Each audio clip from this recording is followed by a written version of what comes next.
It's time for the Access of Easy podcast, the weekly technology digest that keeps you ahead of the curve.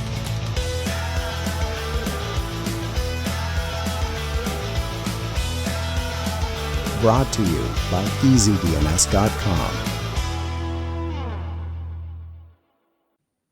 Welcome back, everybody, to Access of Easy. This is number 360. My name is Joey. That's Len. It's Thursday night. How you doing, buddy? What's going on? What's the good word? What can I say, Joey? It's a good day. Beautiful outside. Didn't rain. I could do the laundry, which was really good, as I mentioned earlier. So, yeah, it's a wonderful day. Maybe we'll get some NHL 94 in later. How's it going over there? I'm feeling unburdened by what has been, Len. Things are good over here. You know? Any complaints? Well, you remember, no longer burdening me. Today is yesterday's tomorrow, and tomorrow is going to be today's tomorrow. But now is now. We're living it. But relish it because we don't know when the next time we're going to be in now. Tomorrow is going to be today. It's going to be just a mess. When is the debate between Kamala, whatever she's going by today? When is the next debate? This is September, right? September 17th, I think I saw on Fox.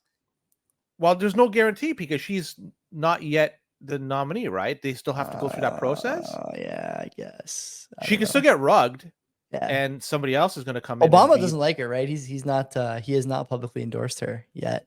So the true leader of the Democratic Party for the last, what is it at this point, 16 years, I guess, has yet Clinton to throw his weight behind her. Yeah, who cares? Kinda. Yeah. It was a lukewarm. Yeah. I think endorsement. I think a lot of people are lukewarm on her. Anyway, doesn't matter. We'll talk to start another show to talk about Kamala.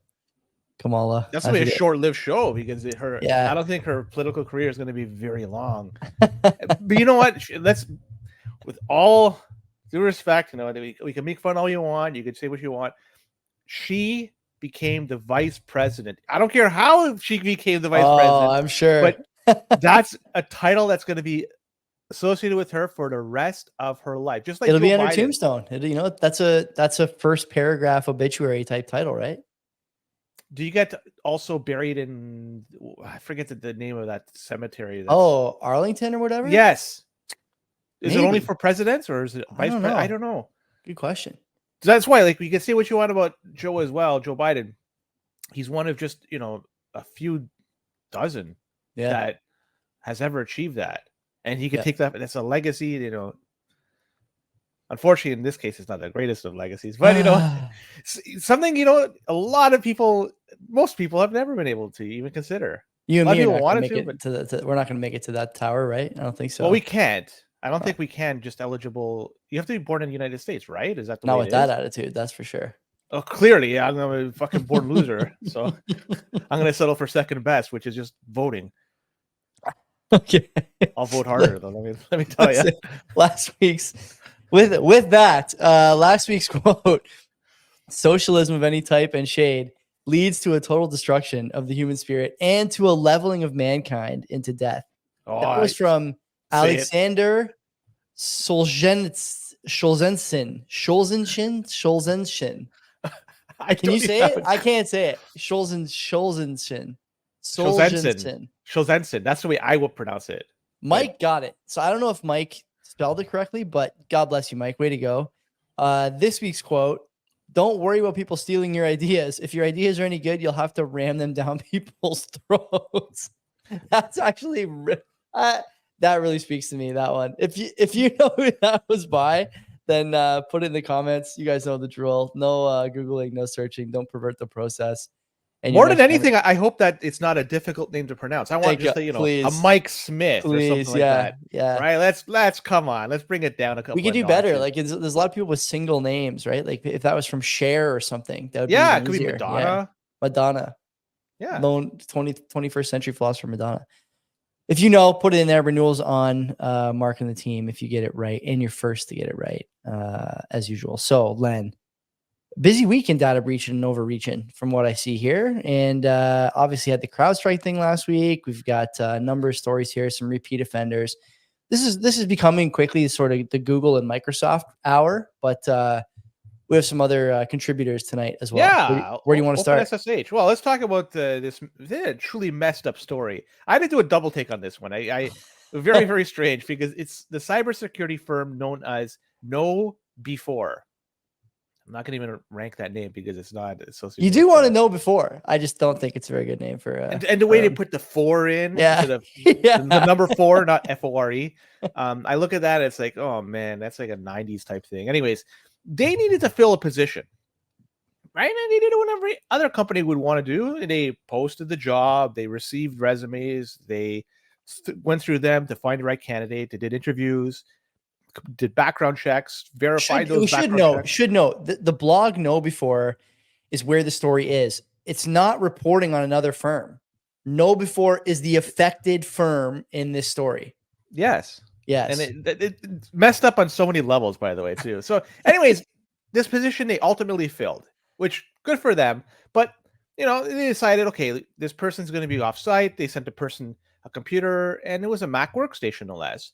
But upon arrival, they noticed that malware was loaded up, and once the employee started to use it, and it wasn't because of a faulty installation of the software. No, it was the user itself was the problem, or users. So looks like the attacker, they performed various actions to manipulate session history files. They did transfer potentially harmful files. They executed unauthorized software, and they also used a Raspberry Pi to download the malware. Like, this is a very complex thing, but it turned out this whole job, this dude or dudette or whoever was behind it, it's all a fraud. This worker was a fraud because the workstation they sent was to what they call an IT mule laptop farm. Never heard of that term before. And over there, they used a VPN where they to log in from where they are physically located. So looks like this person may have been even associated with North Korea or China or whatever. But either way, they did some investigating. The identification that this guy provided for his job, it looks like it may have been stolen from a US-based identity. The picture was AI enhanced as well. So yeah, this scam was out there. The guy was getting paid apparently pretty well. And so it looks like this is messed up. Like, it's like a fake person applying for a job with probably fake resume, fake everything, fake picture, got the job, and they sent him a computer. Like, this is just messed up. Like, think about KnowBe4. How owned are you? How'd they check the references? How'd they check the references on this fake guy? Like, this is the question. I think they're putting this up here. Like, you know, we sent all this stuff out, but look, we ended up catching it. But like you mentioned there at the beginning of the article, there's a bit of a TLDR. You should read the whole thing if you haven't. But performed background checks, verified references, and hired the person. What person? It's something. Could be what them. Are we talking about here? And I'm not talking to them. That's, you know, with them and I don't know, whatever. Well, I don't know. It's messed up. And you know what? They go through the process and they just willy-nilly sent this guy a Mac workstation, right? Like, I don't know how much those cost. I guess a few $1,000. 2,000, 3,000. Yeah, probably. But you know what? In terms of like the job itself was probably very high paying. If you're sending somebody, you know, saying they're going to work remotely, we're going to send you a Mac, you know, I want to imagine it's going to be a 6-figure type salary. Yeah. Right. I don't think this guy's working for, or the job was for minimum wage. Did you see the best part is what, like, recommended process improvement and what to look out for? The what to look out for list is hilarious. Okay. One of these things is not like the others. Use VoIP numbers. This is what to look out for. Use of VoIP numbers and lack of digital footprint, discrepancies in address and birth date, conflicting personal information like marital status or family emergencies explaining unavailability, sophisticated use of VPNs, or maybe, Len, the last one here, attempt to execute malware and subsequent cover-up efforts. Do you think, what would you be more concerned with? I got a family emergency today. I can't make it in. Or that the guy is running a million malicious scripts. The data bursts that just don't matter. There's like so many red flags here. Well, I like the AI picture that they showed. That's great too. Yeah, that's good. Oh my gosh, this whole thing is just messed up from. So the photo on the left is the original stock picture, and then on the right is the AI enhanced one. It just makes the guy look Chinese or Asian, like something like that. Yeah. Like, what is the? I mean, I guess I don't know. Are you more likely to get an IT job like this if you're from the East? You know what? IT jobs seem I to be thought more, the E in DEI stood for equity, not Eastern descent. but it's inclusive too. Ah, They're interesting. being they're everybody's allowed on board, but messed up. Anyways, that's all I gotta say about that story. I could say that if you're hiring, do a little bit more research, be more diligent in the whole process, or else you might get some Chinese or North Korean actor that's just VPNing it and taking the money, and God knows what they're doing with it. I love it. Malware. I love it. And I have nothing else to add. I said my piece. I think it's a great. That might be one of the funniest stories we've done on this show. That's a banger. it was a two-taker for me when I read it. It was when it's like that, you know it's going to be. Anyways, USPS they've been sharing information and not very good. It looks like because there was a recent investigation done by TechCrunch, and they uncovered what is seemed to be a huge privacy breach involving the United States Postal Service (USPS). And it was discovered that USPS was sharing the postal addresses of their online customers with major tech companies. And these include Meta, LinkedIn, and Snap. So the method by which USPS used to collect and share this information was through the use of tracking pixels. That's where tiny pieces of code is embedded within a website.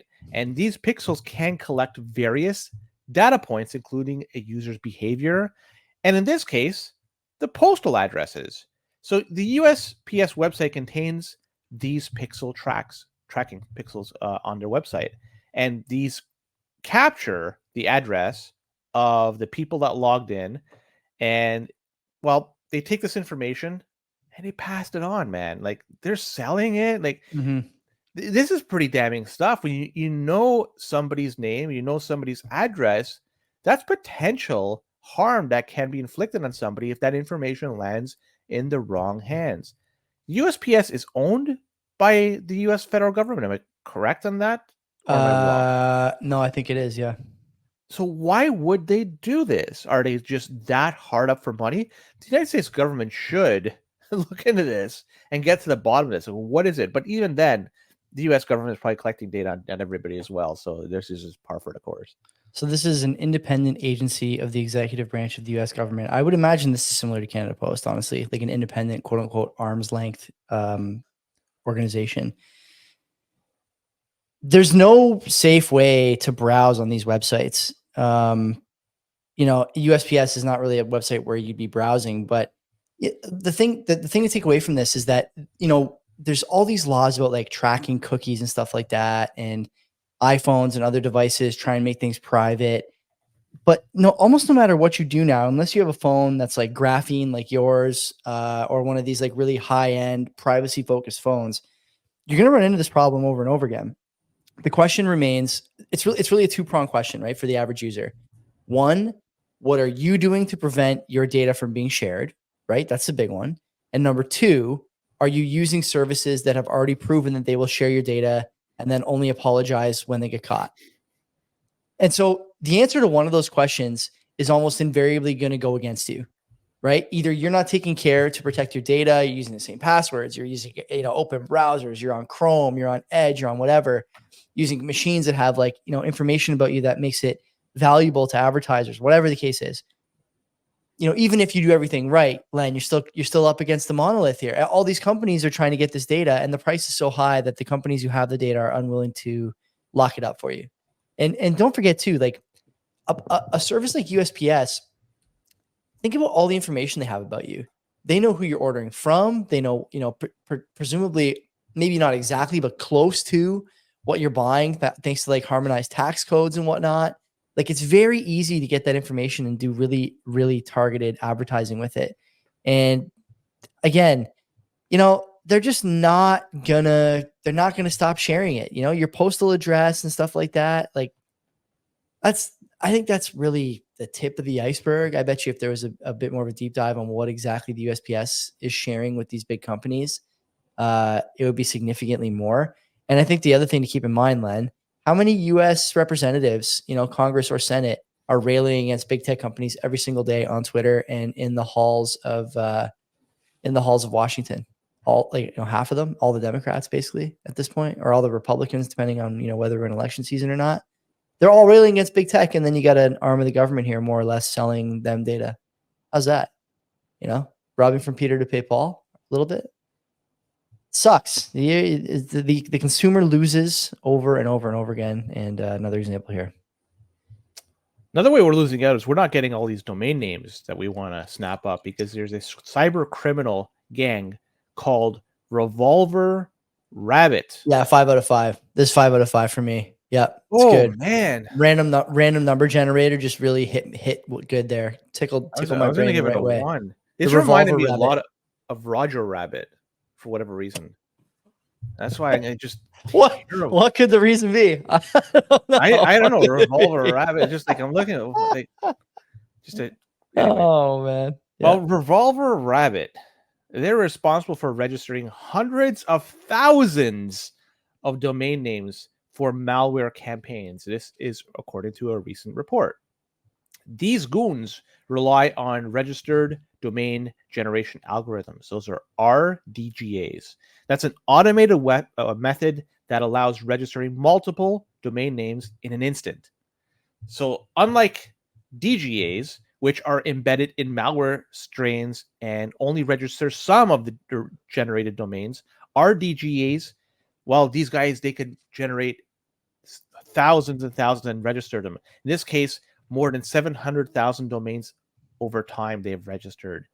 This gang spent over $1 million on domain registrations alone for their operations. So this is making it difficult for researchers to discover and find out the pattern of what they're trying to do here, because obviously they're going to be using this for malware. But man, this sucks because we're all trying to find the right domain name out there as a way to squat at it and maybe make some bank and pad a retirement. These guys are making it harder for us to do that because they're going out there and just registering everything that's available. And what the heck? Were you hoping to retire on the back of bra portable air conditioner 90.bond? Was that on your list? Do you think that can make money or no? Like, I don't care. How much is it to squat out of it? Like, just I think CanadianBitcoiners.com costs us like $50 a year, something like that. Yeah, these guys spend $1 million. So you can imagine the number of URLs. I don't know if US dollars, by the way. Yeah, I don't know if Bleeping Computer and Infoblox are just cherry picking some of the URLs. But think back to the targets of some of the attacks we've seen. People who are kind of desperate, maybe tech illiterate, looking for shortcuts, looking for help. Here's some of them: USA Online degree, portable air conditioner, UK river cruises, AI courses, app software development training, assisted living, online jobs, perfumes, security surveillance cameras, and yoga classes. That's I don't know if it's like narrowly targeted, but I think that's hitting a lot of the populations that are more susceptible to scams than others. You're hardly ever going to have stuff in there like, I don't know, Microsoft Excel training.bond, that person may not be quite as susceptible to a scam as the person who visits onlinejobs.bond or aicourses.bond, So I think it's an interesting selection there that the publisher here, Bleeping Computer, has chosen to use, or Infoblox, like I said. But the crime, ultimately, I'm surprised, is really just the use of the URLs. It's somehow not illegal to run these like monster loader operations where you buy presumably hundreds of thousands of these things, right? Isn't that weird? Should there be a law against that? I don't know. It's almost like botting PS5s, except more nefarious. Is there laws against botting stuff like PS5s? I have no idea. Should there be? I don't know. I don't know what the rationale would be, but. Well, I think we should squat on the website I survived the CrowdStrike outage.com. Right? Sure. Like, Mark's probably already got it. Anyways, there's a lot of Microsoft users out there that were shut out from their computers as a result of some faulty code from CrowdStrike. And this was an update that was pushed out, and it was done last week on Thursday evening Eastern time, and then it transpired into the early hours of Friday morning. So people that went to work on Friday morning, they noticed there was a significant outage, and it disrupted a lot of organizations worldwide: finance, healthcare, transportation, government, you name it. If it was a big company, a big organization, a big business, they probably could have been impacted by this. But either way, as I mentioned, the root of this was triggered by faulty software update, and that's from CrowdStrike's Falcon sensor, and it's a critical component of its endpoint protection platform. And there was a critical error when processing the update. It led to systems crashing and disrupting a lot of operations. CrowdStrike, to their credit, they deployed a fix rather quick to prevent any further crashes, but restoring systems to full functionality still took some time and effort. Now, there's been some questioning as per the timing of this. It was shortly after there was an assassination attempt. And if, one could maybe draw a conclusion here that this is probably trying to cause widespread disruption. So it could have been on a timer. Who the heck knows? Either way, CrowdStrike, if you take a look at their stock price, in the past month alone, it's been down around a third. So they've been hammered quite a bit. Not all that much in the past week. I think it was down 10% considering all the damage it has caused. Either way, people that have shorted this, good for you. I want to see the Pelosi tracker to see if she shorted it. Maybe she got some inside information. This impacted only specific Windows users. If you were a home user, you probably weren't impacted at all. But either way, it sucked nonetheless. Well, I'm glad you mentioned the tinfoil hat stuff. I think it's an important note to the story, even if I'm not particularly inclined to believe it. I did see that some IT professionals on Twitter were using this to make the case that in an enterprise setting, almost nobody should be leaving their computer on overnight. I don't know if that means that the computer wouldn't have updated or that the update they eventually got in the morning would have been the one with the patch on it. But they're basically saying, like, look, this has the potential to be much more damaging. And we're seeing now little compatibility issues with Windows updates sometimes, or application issues, application compatibility issues with Windows Update. To me, isn't the bigger problem here that all these systems are running on the same, cocktail of software? Isn't that the really big issue? So it's the easiest, you're just dealing with one particularly. It's like a central point of failure now, right? And so you kind of have these, and I know Microsoft is, quote unquote reliable. I'm not convinced of that. It's hard to say what to do about something like this because, Mark has said to me in the past, I think he said on CBP, we're talking about this term technical deficit. And it's the first thing I thought of when I saw this story, that it's just so hard to build something that works better because you need redundancies and can't take these systems offline. Like, you can't take airlines offline for a day or 2 days to put in a new set of software, right? Everything's got to run on top of the other thing so that the other thing can keep working while there's an update. Or if there's a problem, you can go back to the other thing, blah, blah, blah. The issue is that you get all these different, relationships, I would say, maybe there's a better word for it, codependencies, I don't know, between different lines of code and different parts of the software. And when one thing doesn't work, you're toast, man. And it's across all these different silos. So like I said, even if you don't care if the airlines go down, it turns out that your, water system uses the same technology, or your mechanic uses the same software, or whatever, right? A worldwide outage, Len, seems to me almost like the thing that we should be most concerned about in modern society, because, what is that old saying? You're only 9 missed meals away from complete pandemonium. So you start to get into this, 9 missed meals territory with a software issue or a hardware compatibility issue. I don't know. And then what?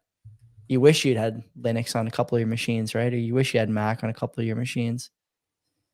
I don't know. I don't know what to say besides that. It's a little scary. You know, it's funny. You and I can laugh at it, and you know, we had some friends who are laughing at it. And I know Mark doesn't have any of the easy DNS stuff, you know, affected by this kind of nonsense. So there's companies who get it right before it's too late, right? They understand the risks and they take action, even though it might be difficult. But a lot of companies just don't because, you know, for the same reason they don't put Bitcoin on the treasury, the career risk and telling everyone they should make a change from the status quo is too great. They'd rather just coast and hope nothing goes wrong before they retire. And this is what this is what you get. This is the product of that kind of thinking. And if things go wrong, you get a buyout, and you're still okay for some time. Yeah, right? exactly. It's a win. It's a win-win. Sell your stock. Everyone's mad on Twitter. Didn't the CFO of this company or the CSO of CrowdStrike sell some stock the week before this? I think he might have. I was looking for that earlier, but I couldn't remember which C-suite person it was. Yeah, could have been a scheduled sale. C-suite have to schedule their sales in advance in a lot of cases, so it could have been that simple. But the timing, always the timing, Len. Something to the timing, you know.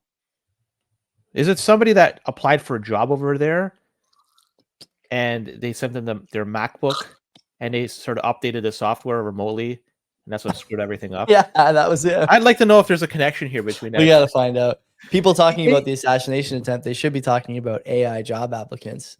Yeah. And you were saying leaving computers, it's recommended, you're saying to not leave them on overnight. Yeah. Which is funny because that's the exact opposite of what we've been told for a long time. I know. The starting up of a computer gives it the most wear and tear. So leaving it on tends to increase the longevity of Is that true now that all the drives are basically solid state? Like there's not really any moving parts except for like the fan and the graphics card. Oh yeah, true. Okay. And the power supply. So there's going to be some things that are going to suffer as a result of turning it off and on. But there's also like maybe going into a sleep mode. Maybe it's not as bad. I don't know. This is beyond my pay grade. I'm not sure. Who the heck knows? But either way, did you hear about that? Was it Southwest Airlines? They were running Windows 3.1.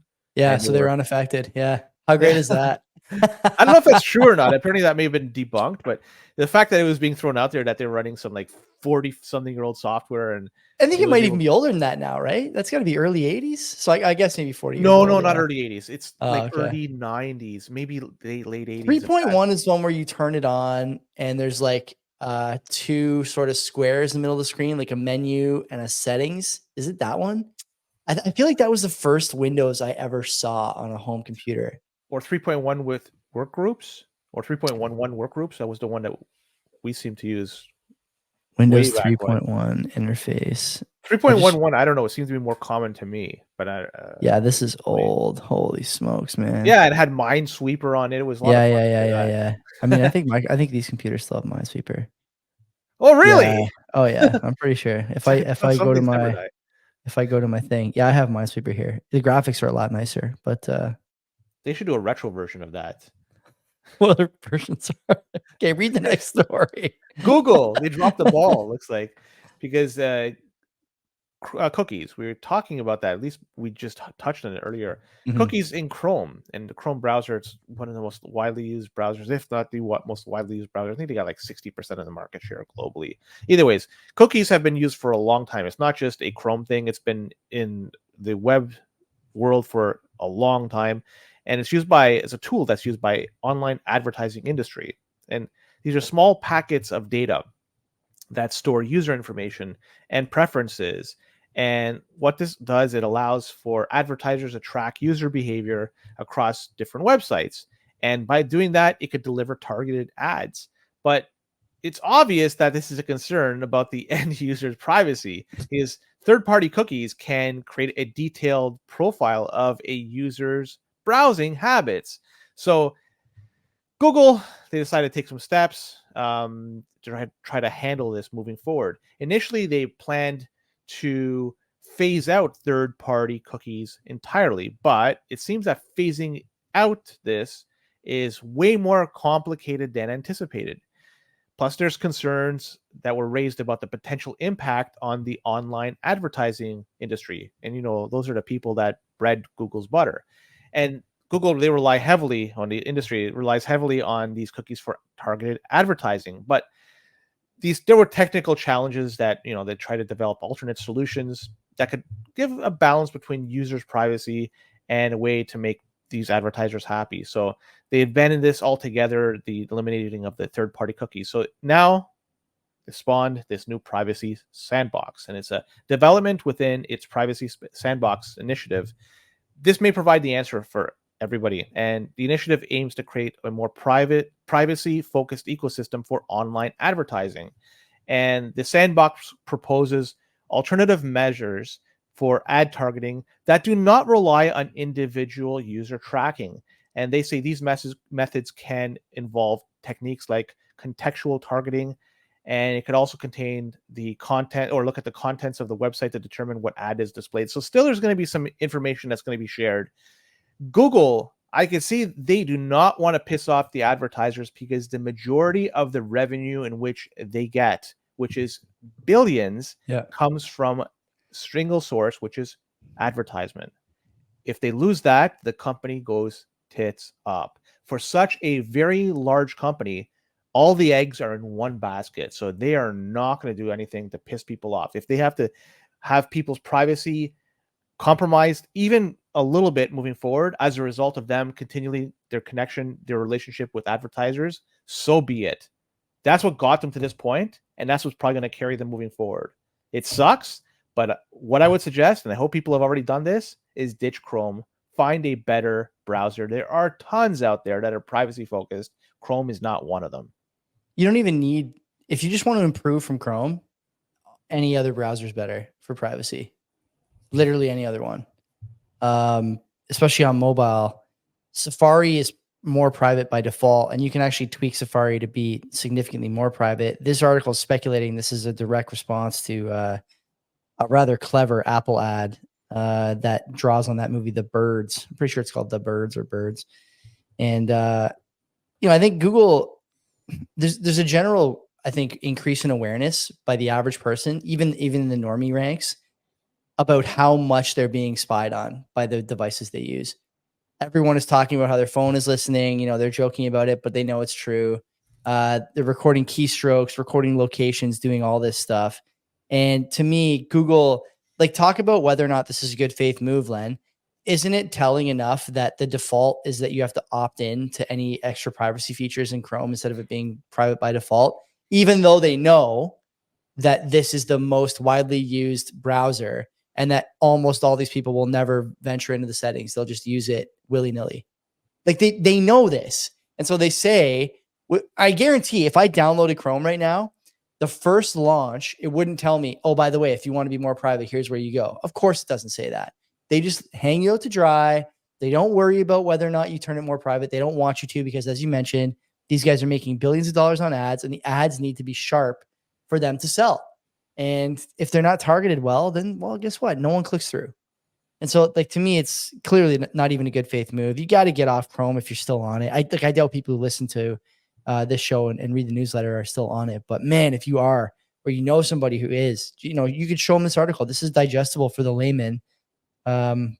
It's clear it's not a good faith move, and it's another story. It's another week, another story about Google or YouTube or whatever, one of their subsidiaries or tools or applications with an eye on you that they should not have, looking at the data that is not or should not be theirs to share and sell.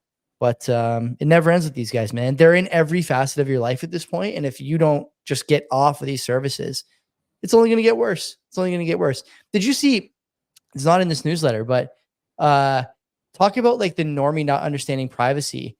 Amazon is going to start charging $10 a month for advanced Alexa AI features. So presumably you'll be giving it more complex commands and getting back better results. To me, that's just tighter targeting. And not only are they going to sell that, you're going to pay them to give them the information. Is that nuts or what? The average person just does not understand what they're giving up. And by the time they realize it, it's too late. They wind up in another Access of Easy story about passwords lost, information harvested, whatever, right? Never ending cycle, man. Never ending cycle. They're the product. And not only that, the information that's being, as you mentioned, harvested by these Amazon Alexas or whatever. Yeah. They can and they have been used in court of law. By the police. I know. Isn't that nuts or what? Geez. Right? You could make a joke And you're totally, but it could be misconstrued in a different way and then use that against you, and you're just simply making a joke about something. And man, like you can't even speak in your own house if you have one of these things, and you got to be very careful about everything. You got to stay away from the stuff, man. Way the hell away from it. So OpenSSH, and there's a vulnerability with that, and I'm going to just list off the ones that are affected. Then I'm going to get into what the vulnerability is. So if people out there that have OpenSSH and running it, so if you have version 4.4 P1 or earlier, there is patches to fix it. Versions 4.4 P1 to 8.4 P1, it's not vulnerable because it's already been patched. 8.5 P1 to 9.7 P1, vulnerable. And 9.8 P1 and later is not vulnerable. So there's a little bit of here. For me, I could just say, like, long time ago, I got rid of OpenSSH. I don't use it. I understand I just didn't have a need for it. So thankfully, I'm not impacted by it. And I would suggest to anybody out there that runs a system that is running it, consider disabling it or just removing it altogether if you don't need it, because it's just one more attack vector. Either way. So the issue for this vulnerability is the handling of the signal interruptions and memory management. So when a client fails to authenticate within a stipulated time frame, OpenSSH usually sends a signal to itself, and the signal acts as a timer, and it indicates that the authentication process has exceeded the allotted time. So in this response to the signal, OpenSSH executes a signal handler to clean up the resources and terminate the connection. But there's the vulnerability that exploits a critical race condition between the signal handler and the underlying memory management routines. So by sending malicious packets, an attacker can manipulate a system state, and they could use the signal handler interrupts with the memory that's inconsistent or unpredictable state, and it could lead to memory corruption, potential overflow of buffer, and execution of arbitrary code. You know where this is going. It basically run stuff from remotely, potentially getting root access, the whole 9 yards. So ultimately, what I suggest is patch your OpenSSH to one that is not vulnerable, or as I suggested, if you don't use it and your system is running it, simply just disable it or remove it altogether. That's the safest method. That's my opinion, but do what you may wish. But I don't think this impacts you whatsoever, Joy, because it's more on the Linux, Unix type stuff. Yeah, SFTP is not something that I use regularly, if at all. Couple things of note here. Did you see who reported the vulnerability? No. Kaspersky. Oh, yes. But they're now banned for providing services in... Yeah. There's going to be... They're not going to stop reporting on stuff. It's just unfortunately they're not going to be... Is this nuts? Like, it's just crazy. Like this is a company clearly. I mean, at least in my view, I'm kind of a layperson in this realm, but in my view, this is a significant exploit that probably affects a lot of systems, and it's something that's difficult to overcome if you don't know that it's there. Because as you mentioned, it's part of a remote sort of structuring, and so these guys really don't gain if they're a hostile state actor. They don't gain anything by making these reports public and sharing them with English speaking outlets, but they do it. They do it almost every week. We see something from these guys on this show, and it's frustrating to me that they're still being qualified or quantified, I should say, as these hostile enemy forces. It drives me nuts. Other thing I want to note, is there what was the replacement for sort of SSH in normal computing environments? I don't know if I'm saying that right, but I get the feeling this is kind of maybe not older tech, but infrequently used tech now. So what replaced it? I don't think anything replaced it. It's still being used. It's a way to log in remotely. So Telnet or something was probably the original, and this is like a more secure version of that to log in and to get access to the terminal.